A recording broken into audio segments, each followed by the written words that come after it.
শুভেচ্ছা সবাইকে। আশা করছি সবাই ভালো আছেন। আজকে আমি কিছু বিষয় নিয়ে কথা বলবো। একটু ইনফর্মালি কথা বলবো, স্পেশালি সাইবার সিকিউরিটি এবং ক্রিটিক্যাল ইনফ্রাস্ট্রাকচার, এই দুটো সিকিউরিটি ওরিয়েন্টেড কিছু হাইপোথেটিক্যাল বিষয় নিয়ে আলোচনা করার চেষ্টা করব এবং একই সাথে চেষ্টা করব ন্যাশনাল পলিসি লেভেলে বিষয়গুলো কিভাবে রেলেভেন্ট এবং ইম্প্যাক্টফুল হতে পারে সে বিষয় নিয়ে। বর্তমান বিশ্বে সাইবার সিকিউরিটি খুবই স্পর্শকাতর একটি বিষয় এবং খুবই গুরুত্বপূর্ণ একটি বিষয়। সাইবার সিকিউরিটি নিয়ে পৃথিবীর বিভিন্ন দেশ গবেষণা করছে, কাজ করছে এবং তাদের আলাদা ডেডিকেটেড সংস্থা রয়েছে। আমেরিকা থেকে শুরু করে রাশিয়া, ইরান, মধ্যপ্রাচ্যের বিভিন্ন দেশ, ইসরায়েল, তারা এগুলো নিয়ে কাজ করছে এবং প্রতিনিয়ত গবেষণা এবং ইনডেপথ এগুলো নিয়ে আসলে স্টাডি হচ্ছে। তো বাংলাদেশের প্রেক্ষাপটে সাইবার সিকিউরিটি এবং ক্রিটিক্যাল ইনফ্রাস্ট্রাকচার সিকিউরিটি খুবই গুরুত্বপূর্ণ এবং খুবই অপরিহার্য একটি বিষয়।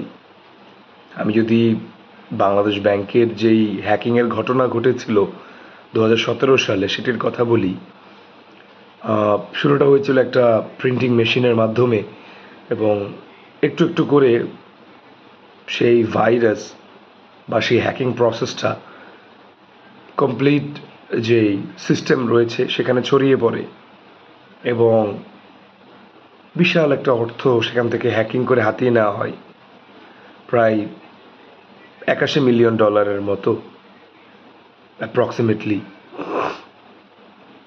এটা অবশ্যই একটা ডিজাস্টার ছিল বাংলাদেশের জন্য। এটা ভয়াবহ একটা দিন ছিল আমি মনে করি এবং সাইবার সিকিউরিটির যে হিস্ট্রি সেখানে এটি ওয়ান অফ দ্য ডেডলিয়েস্ট অ্যাট্যাকস বলা হচ্ছে বাংলাদেশের ঘটনাটিকে। তো আমি স্পেশালি এখানে ভিডিওটা শেয়ার করার মাধ্যমে আমি খুবই প্রিভিলেজড এবং অনার্ড। এমন অনেকের সাথেই আমি কানেক্ট হতে পেরেছি বা আমার সুযোগ হয়েছে একই প্ল্যাটফর্মে আমি আমার কথাগুলো, আমার থটসগুলো আমি শেয়ার করতে পারছি। সো সাইবার সিকিউরিটির সাথে ক্রিটিক্যাল ইনফ্রাস্ট্রাকচারটাও এখন যুক্ত হয়েছে এবং ক্রিটিক্যাল ইনফ্রাস্ট্রাকচারের কথা যদি বলি, আমরা জানি পাবনায় রূপপুর পারমাণবিক বিদ্যুৎ কেন্দ্র রয়েছে, যেটা নিউক্লিয়ার ফ্যাসিলিটি এবং নিঃসন্দেহে এটি অনেক বড় এবং বৃহৎ একটি অবকাঠামো বাংলাদেশের জন্য এবং বলার অপেক্ষা রাখে না। অপ্রিয় সত্য হলেও এটি আমাদের মানতে হবে। এখানে কোনো ধরনের এয়ার স্ট্রাইক অ্যাম্বুশের প্রয়োজন নেই। একটা সাইবার অ্যাটাকই একটা ক্লিকে যথেষ্ট পুরো সিস্টেমটাকে লণ্ডভণ্ড করে দেওয়ার জন্য এবং পৃথিবী আসলে ওইভাবেই ডাইনামিক্সগুলো, মেকানিজমগুলো তৈরি হচ্ছে।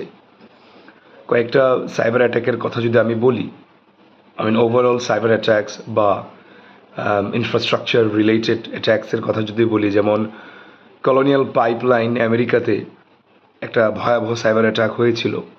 ওটা তেল পরিশোধনাগার বা অয়েল রিফাইনারি একটা কোম্পানি ছিল যদি আমি ভুল না করি।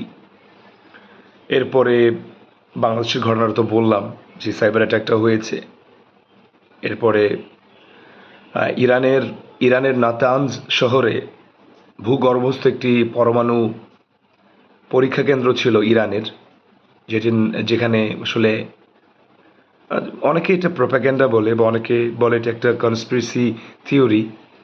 সেখানে আমেরিকা এবং ইসরায়েলের দুজনের সংযুক্তিতে একটা অ্যাটাক হয়েছিল, সাইবার অ্যাটাক, যেটার নাম ছিল যে সাইবার অ্যাটাকটার নাম ছিল, মানে ভাইরাসের যে কোড নেম ছিল সেটা ছিল স্টাক্সনেট ভাইরাস।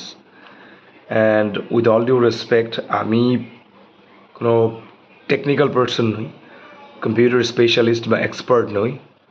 আমি পিওরলি একজন history post graduate, but still আমার কাছে মনে হলো দীর্ঘদিনের জানাশোনা, পড়াশোনা এবং রিসার্চ অনেক কিছু আমি দেখেছি আসলে ল্যাকিংয়ের জায়গা থেকে বাংলাদেশের পয়েন্ট অফ ভিউ বা প্রেক্ষাপটে অনেক ল্যাকিং আছে। কিছুদিন আগে একটা নিউজ দেখলাম একটা পত্রিকাতে, একটা জাতীয় দৈনিকে, এআই ডাটা সেন্টার হচ্ছে প্রায় বিশাল অ্যামাউন্টের, 20 মিলিয়ন অর সামথিং, আমার এক্স্যাক্টলি মনে নেই। কিন্তু সেই তুলনায় বাংলাদেশে যতগুলো প্রতিরক্ষা ব্যবস্থা রয়েছে, যতগুলো স্বীকৃত সংস্থা রয়েছে প্রতিরক্ষা সম্পর্কিত বা প্রতিরক্ষার সাথে সংযুক্ত, সেই জায়গাতে স্পেশালি সাইবার সিকিউরিটি নিয়ে, ক্রিটিক্যাল ইনফ্রাস্ট্রাকচার নিয়ে কোনো আলাদা সংস্থা, আলাদা অবকাঠামো আছে বলে আমার জানা নেই।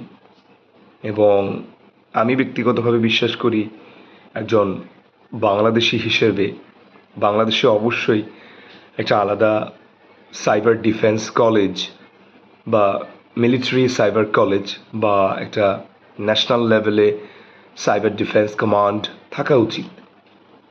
কারণ জিও পলিটিক্যাল পার্সপেক্টিভ থেকে টুলসগুলো চেঞ্জ হয়েছে এবং অনেক কিছুকে এখন ওয়েপনাইজেশন করা হচ্ছে।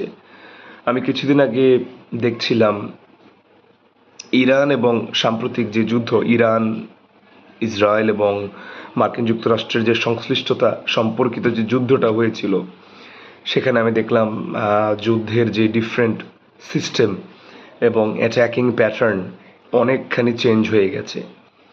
আগে যেখানে তেল পরিশোধন কেন্দ্রে বা অন্য ডিফেন্স বা সিভিল ইনফ্রাস্ট্রাকচারে অ্যাটাক হতো, এখন সেই অ্যাটাকগুলো পানি সরবরাহ কেন্দ্রে বা ওয়াটার ফ্যাসিলিটি অর ওয়াটার ইনফ্রাস্ট্রাকচারে অ্যাট্যাকগুলো হচ্ছে। ইভেন কিছুক্ষণ আগে আমি একটা নিউজ পড়লাম, মার্কিন যুক্তরাষ্ট্রের কিছু অঙ্গরাজ্যে, মিনিসোটা, আরও কিছু অঙ্গরাজ্যে অস্বাভাবিকভাবে পানি সরবরাহ বন্ধ হয়ে গেছে এবং বলা হচ্ছে এই পানি সরবরাহ কেন্দ্রে মূলত সাইবার অ্যাটাক করা হয়েছে। সাইবার অ্যাটাক কতটা ভয়ঙ্কর বা ভয়াবহ হতে পারে, এগুলো আসলে তার ছোট ছোট কিছু প্রমাণ। এবং এই অ্যাটাকটা স্বাভাবিকভাবে বলা হচ্ছে ইরানের পক্ষ থেকে আক্রমণটা হয়েছে বা অন্যান্য আরও কনস্পিরেসি থিওরি বা প্রোপাগ্যান্ডা রয়েছে। তা আমার কথা হচ্ছে আমাদের এই বিষয়গুলো নিয়ে ভাবা উচিত। পার্শ্ববর্তী দেশ, প্রতিবেশী দেশগুলোতেও এগুলো নিয়ে অনেক গভীরভাবে কাজ হচ্ছে। সাইবার সিকিউরিটি, ক্রিটিক্যাল ইনফ্রাস্ট্রাকচার, এগুলো আসলে হৃৎপিণ্ড একটি দেশের। ক্রিটিক্যাল ইনফ্রাস্ট্রাকচারের মধ্যে শুধু যে পরমাণু কেন্দ্র রয়েছে তা নয়, গ্যাস সরবরাহ ব্যবস্থা, পানি সরবরাহ ব্যবস্থা, বিদ্যুৎ ব্যবস্থা যদি ব্ল্যাক আউট হয়ে যায়, এগুলোর জন্য আসলে এখন সাইবার অ্যাটাক বা সাইবার সিকিউরিটি বা সাইবার একটা কমপ্লেক্সিটি আসলে অ্যানাফ। তো এই বিষয়গুলো নিয়ে আসলে ভাবা উচিত। ন্যাশনাল লেভেলে একটা পলিসি ফ্রেম থাকা উচিত। আমার মনে হয় একটা ন্যাশনাল সাইবার ডিফেন্স কলেজ বা ন্যাশনাল সাইবার কমান্ড, একটা মিলিটারি লেভেলে সাইবার কলেজ থাকা উচিত। আর্টিকেল, পাবলিকেশন, জার্নাল করতে করতে অ্যাকচুয়ালি যে প্র্যাগমেটিক কাজগুলো করা উচিত সেই ব্যাপারে যেন আমরা ভুলে না যাই এবং এই বিষয়গুলো আমাদের মাথায় রাখা উচিত। যাই হোক, আমার কাছে মনে হয়েছে আমি খুব রিগোরাসলি চেষ্টা করছি বিষয়গুলো নিয়ে স্টাডি করার, বিষয়গুলো নিয়ে আসলে অ্যাসেসমেন্ট তৈরি করার। So let's see, hope for the best. Thank you everyone.